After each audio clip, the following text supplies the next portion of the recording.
الأنبياء والمرسلين وعلى آله أصحابه أجمعين أما بعد فأعوذ بالله من الشيطان الرجيم بسم الله الرحمن الرحيم وأمر أهلك بالصلاة واستمر عليها صدق الله العظيم وقال النبي صلى الله عليه وسلم علموا الصبي الصلاة ابن سبع واضربوه عليها وقال عليه الصلاة والسلام محترم بزرگوں اور دوستوں، اسلام کا اہم رکن نماز ہے جو ہر مسلمان مرد اور عورت پر دن رات میں 5 نمازیں فرض ہیں۔ جگہ جگہ اللہ تبارک و تعالیٰ نے قرآن کریم میں اس کا حکم دیا ہے کہ نماز کو قائم کرو۔ بچپن ہی سے خصوصی توجہ کرنی چاہیے تاکہ نماز کی عادت پڑ جائے اور کسی حالت میں یہ اہم فریضہ ساقط نہ ہو۔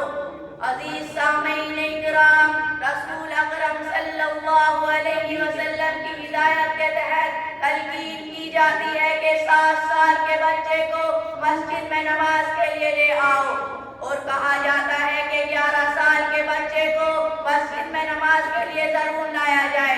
اگر بچہ آنے میں پشو پیش کرے تو اس پر سختی کی جائے، اس میں مار پیٹ کی بھی اجازت ہے۔ یہی وجہ ہے کہ اپنے بچے کو انگلی پکڑ کر مساجد کی طرف لے جایا کرتے تھے۔ یہ رواج نماز جمعہ عیدین میں خصوصیت کے ساتھ دیکھنے میں آتا رہا۔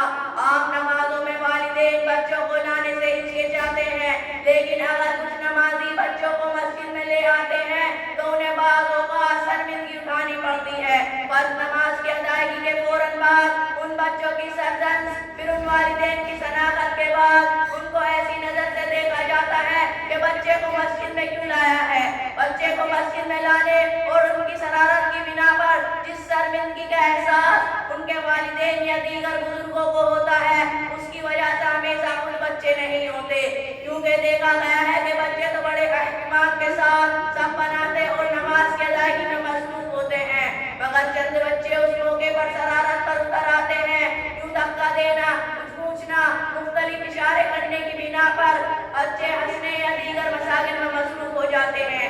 یہ بھی دیکھا گیا ہے کہ بچے تو سب بنائے بڑی تنظیم کے ساتھ کھڑے ہیں اور کوئی بڑا آیا اور انہیں سب سے پیچھے کی طرف دھکیل دیا اور خود اس کی جگہ کو سنبھال لی۔ اس وجہ سے وہ تمام اخلاقی تلقین و تربیت کو فراموش کر کے شرارت پر اتر آتا ہے۔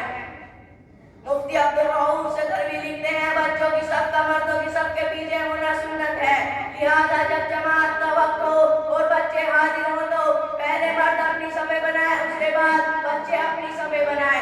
اس ترتیب سے جماعت قائم ہو جانے کے بعد اگر بعد میں کچھ مرد حاضر ہوں تو پہلے اول مردوں کی صف مکمل کریں، اگر وہ پوری ہو چکی ہو تو بچوں کی صف میں دائیں بائیں شامل ہو جائیں۔ بچوں کو پیچھے نہ ہٹائیں کیونکہ بچے اپنے صحیح مقام پر کھڑے ہیں۔ بچوں اور مردوں کی مذکورہ ترتیب جماعت کے شروع میں ہے، نماز شروع ہو جانے کے بعد نہیں۔ مفتی عبدالرؤوف بچوں کو مردوں کی صف کے درمیان شامل کرنے کی گنجائش پیش کرتے ہیں۔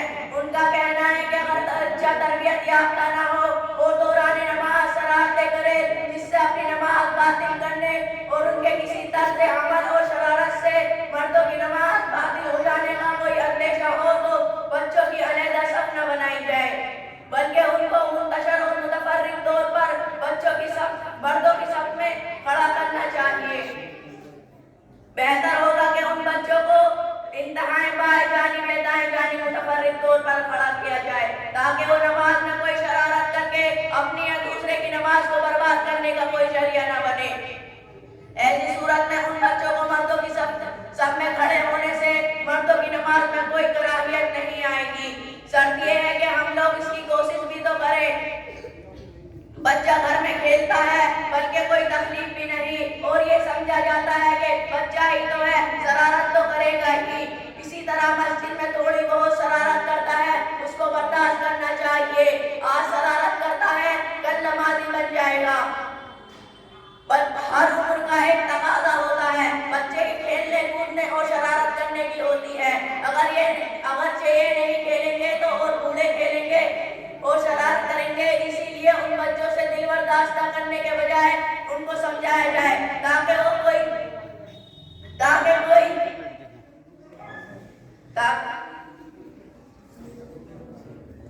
کوئی شرارت